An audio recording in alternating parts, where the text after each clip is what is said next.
Indah dan harum.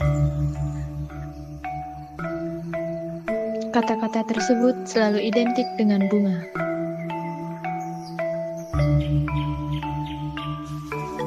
Berada di antara Desa Mambal, Desa Sedang, Desa Gereh, dan Desa Sibanggede. Desa Bunga, demikian julukan Desa Sibangkaja, mengingat sejarah desa ini yang mayoritas penduduknya berprofesi menanam bunga. Salah satu komoditas yang dibudidayakan oleh masyarakat Desa Sibangkaja adalah bunga kenanga, yang dimanfaatkan sebagai sarana upacara keagamaan maupun kebutuhan lainnya. Namun, dalam proses perawatannya masih terdapat beberapa kendala. Petani di Desa Sibangkaja masih melakukan penyiraman tanaman secara manual dengan menyiram setiap pohon satu persatu. Metode tersebut memerlukan waktu dan tenaga yang cukup besar, terutama ketika jumlah tanaman yang harus disiram semakin banyak. Di samping itu, jarak dari rumah ke kebun sekitar 500 meter, sehingga cukup sulit untuk menarik kabel PLN dan membutuhkan biaya yang tinggi, sehingga diperlukannya sumber energi alternatif. Beberapa sumber energi terbarukan yang berpotensi diterapkan antara lain pembangkit listrik tenaga surya, pembangkit listrik tenaga bayu, dan pembangkit listrik tenaga air skala kecil. Namun, PLTS sangat bergantung pada intensitas sinar matahari, memerlukan area pemasangan panel yang cukup luas, serta tidak dapat menghasilkan energi listrik pada malam hari. Sementara itu, penerapan PLTB kurang optimal, karena kecepatan angin di area kebun cenderung fluktuatif, terhalang vegetasi di sekitarnya, dan memerlukan struktur penopang yang lebih kompleks. Berdasarkan permasalahan tersebut, tim Capstone bersama pemilik kebun melakukan diskusi untuk menentukan solusi yang sesuai dengan kebutuhan petani. Solusi yang dipilih adalah penerapan sistem penyiraman otomatis yang memanfaatkan energi listrik dari aliran saluran irigasi Tukan Ayung yang berada di dekat lokasi kebun. Sebelum pelaksanaan proyek, tim terlebih dahulu melakukan proses perizinan kepada pihak daerah irigasi Tukan Ayung Mambal sebagai pengelola saluran irigasi yang akan dimanfaatkan sebagai lokasi pemasangan pembangkit.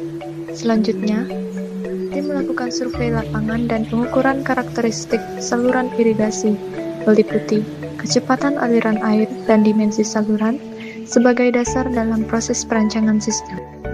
Berdasarkan data rencana pengelolaan sumber daya air wilayah Sungai Bali Penida tahun 2019, Tukan Ayung memiliki luas daerah aliran sungai di wilayah Badung sebesar 128 km persegi dengan panjang aliran mencapai 71 km serta debit rata-rata tahunan di wilayah Abian Semal sebesar 0,75 meter kubik per detik. Potensi aliran air tersebut menjadi dasar pemanfaatannya sebagai sumber energi alternatif pada penelitian ini. Setelah memahami kajian teori dan karakteristik lokasi, tim melanjutkan ke tahap perancangan sistem yang diawali dengan pembuatan desain 2 dimensi dan 3 dimensi sebagai acuan proses manufaktur. Proses pembuatan turbin Archimedes screw dimulai dengan pemotongan pipa PVC sebagai bahan dasar turbin, dilanjutkan dengan proses pelemasan material, pengukuran bilah sesuai desain, pembentukan bilah turbin, pemberian tanda ulir pada poros, hingga proses perakitan turbin secara keseluruhan.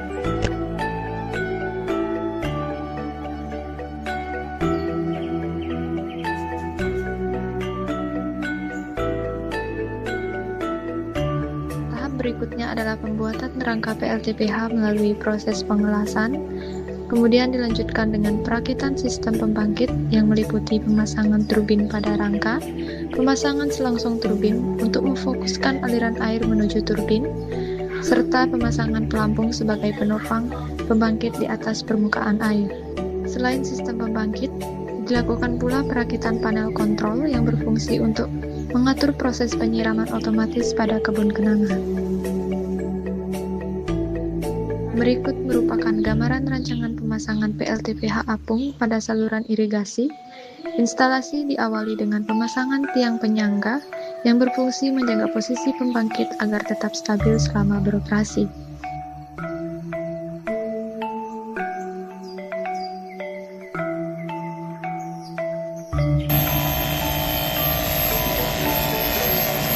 Pompa ada hidup, airnya juga udah naik. Ini yang kena kelihatan ya, tapi ini airnya naik. Padat ya. Oke, hidup. Naik. Tunggu bentar. Mbak Lebangi.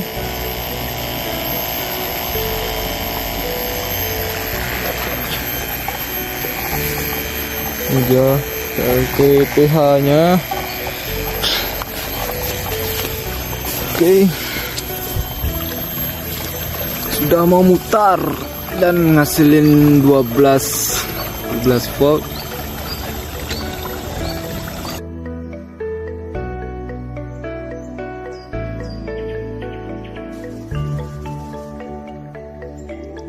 Selanjutnya, dilakukan pemasangan jaringan irigasi pada 20 pohon kenanga menggunakan konfigurasi distribusi loop, yang dimana pada setiap pohon dipasang dripper sehingga distribusi air dapat dilakukan secara lebih merata.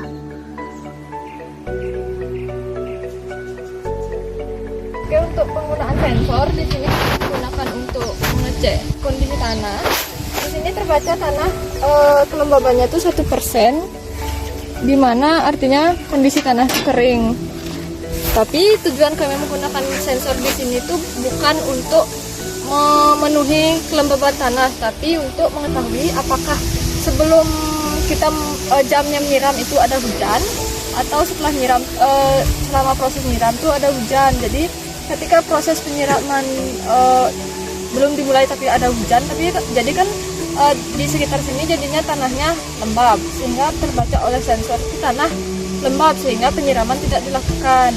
Nanti kalau misalnya nggak ada hujan, tanahnya kering, penyiraman akan tetap dilakukan. Tapi selama penyiraman, apabila ada hujan kan sensornya nanti membaca kelembaban tanah. Misalnya naik dia karena tengah-tengah penyiraman tuh ada hujan, jadi otomatis akan mati gininya pompanya.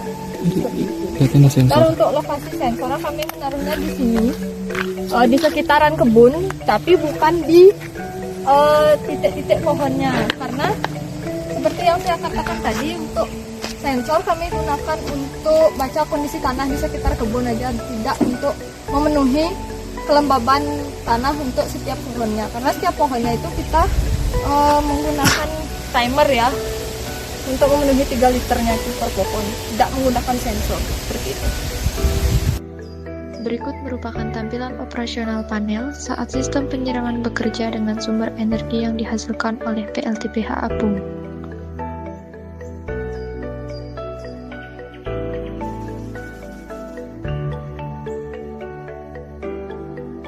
Melalui wattmeter yang terpasang pada sistem, konsumsi daya listrik selama proses operasi dapat dipantau dan dianalisis secara real time. Oke, tadi kan sudah di pohon pertama sana, pohon awal-awal. Terus sekarang kita akan ngecek ini salah satu pohon bagian akhir.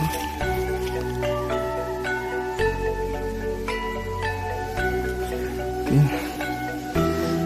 ini nah itu juga ini ya, di ujung sini kelihatan ya, kita tarik dikit. Udah, ini dia. Berarti emang harus di looping ya, bisa harus di looping baru bagus dia aliran airnya. Ulang lagi dia yang pohon pertama.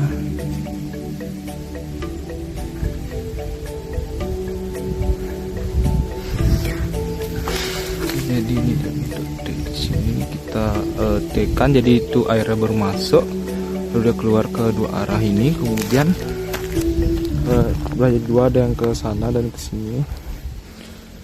Nah, jadi nanti ketemu di bagian di sini, nanti ketemu.